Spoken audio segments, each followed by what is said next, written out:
moment de la grande vague des indépendances africaines, entre la fin des années 50 et le début des années 60, j'étais beaucoup plus jeune que ma Benjamin, qui a fêté ses 25 ans il y a un mois.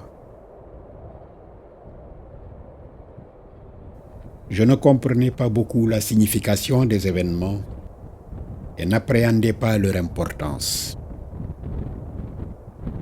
Je ne disposais que de quelques bribes d'informations, glanées au hasard des conversations des adultes et de rares lectures imparfaitement assimilées. Mes connaissances étaient un amoncellement de souvenirs d'événements que je n'avais pas vécus, de souffrances que ma génération et moi n'avions pas directement subies. Nous passions de longues nuits à arpenter les chemins de la mémoire, les carcans de l'asservissement, les cohortes du travail forcé, la destruction de sociétés entières, les tentatives d'anéantissement culturel, les pacifications sanglantes, saccage des terres, spoliation, villages et campements dispersés, détruits. Mais aussi les résistances, les révoltes, les actions politiques et le profond et irréductible mouvement vers la liberté.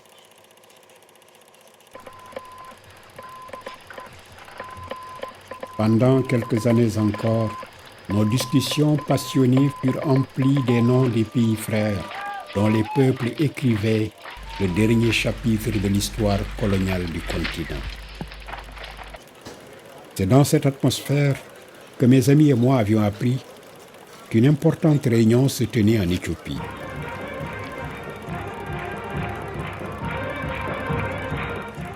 À Addis Abeba, les dirigeants des pays du continent s'attelaient à renouer les fils brisés de l'histoire et à redonner une sève nouvelle à l'Afrique, cet arbre splendidement seul au milieu des fleurs blanches et fanées.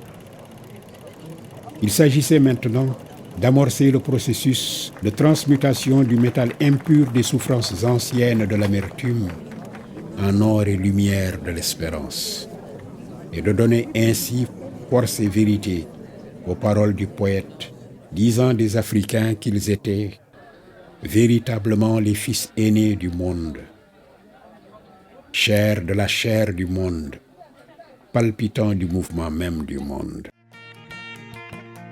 Nous ne devions plus nous suffire de ce que notre continent ait été le berceau de la race humaine, mais nous devions porter en nous une ambition nouvelle, faire de l'Afrique l'avenir de l'humanité.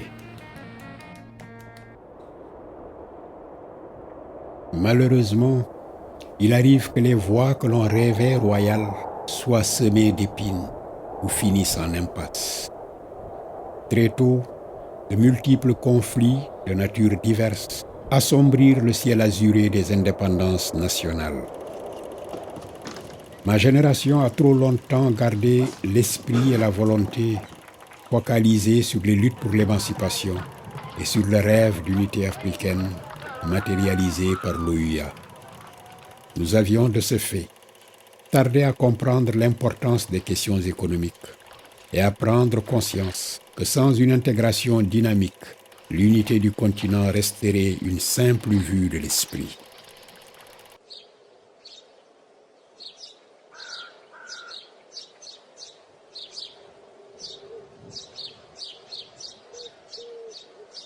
L'initiative historique des pères fondateurs a fait de l'unité du continent une réalité tangible et posé les fondements d'une véritable renaissance africaine. 55 ans après, le chantier reste immense et des tâches à accomplir colossales.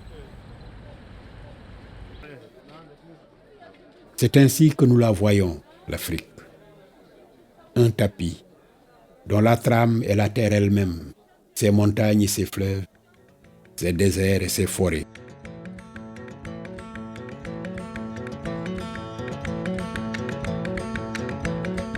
Je sais avec certitude que la plus jeune de mes filles et les enfants de nos enfants iront au-delà de cet horizon, parce qu'ils continueront à tisser les fils du tapis et à élever les murs de la maison Afrique.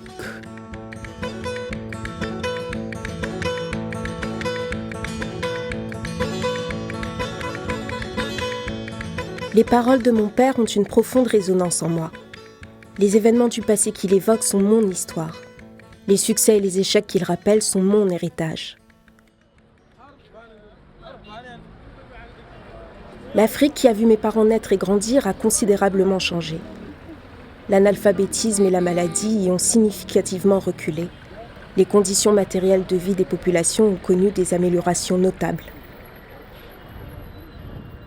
Le rêve de nos aînés était celui d'un continent libéré et uni. Ce rêve est aussi le nôtre. Mais comment faire ? En tant que jeune femme africaine, je ne peux m'empêcher de penser au potentiel inestimable que constituent les femmes et les jeunes. En tant que femme, mon souhait est une redéfinition de mon identité telle qu'elle a été socialement construite. En tant que jeune diplômée, j'aspire à une insertion professionnelle correspondant à mes capacités réelles. L'Afrique entre dans une phase de transition démographique qui ouvre des opportunités en matière de croissance économique rapide, d'emploi et de réduction de la pauvreté.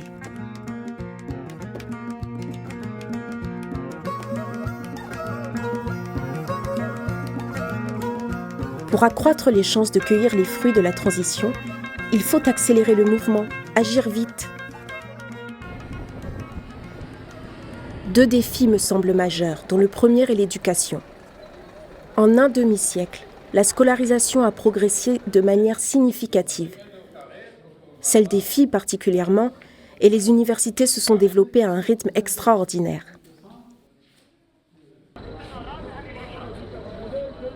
L'Afrique est aujourd'hui le continent où le nombre de téléphones mobiles est le plus élevé.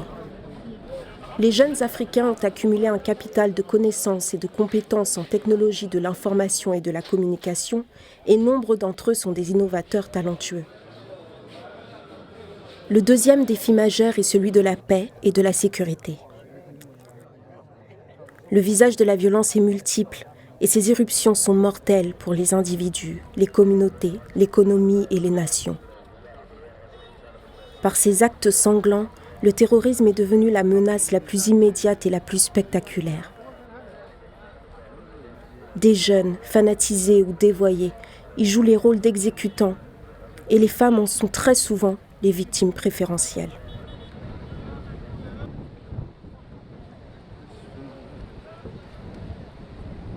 Il y a 50 ou 60 ans, l'image de dizaines de milliers d'Africains fuyant le continent sur des barques de fortune pour rejoindre des Eldorado fantasmés aurait été inconcevable.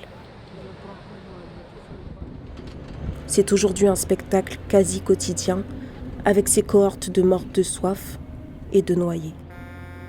Ce drame, devenu banal, illustre les désastres écologiques, économiques et humains qui frappent de larges parties du continent. Il ne s'agit pas bien sûr d'oublier les millions de jeunes, des 2 sexes, qui vivent, travaillent, innovent, créent des richesses et font vivre l'espoir en Afrique.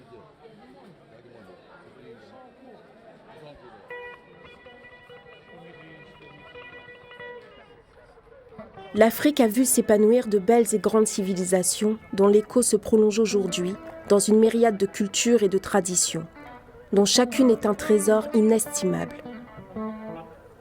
Nous avons la mission de continuer à tisser l'ouvrage qu'ont laissé sur le métier les meilleurs d'entre ceux qui nous ont précédés.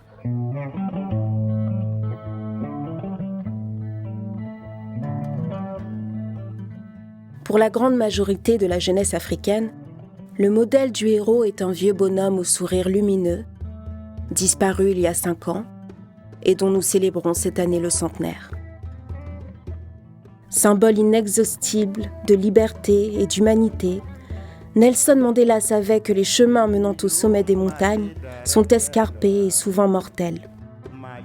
Son exemple nous enseigne que sans cette étoffe d'utopie dans laquelle sont tissés les rêves, un peuple, un pays et un continent sont voués à la régression et à l'anéantissement.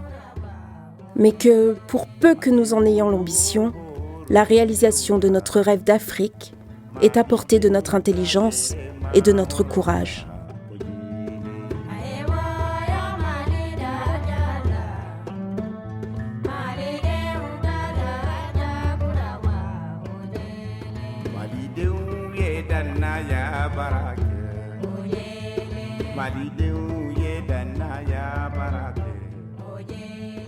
Malidenw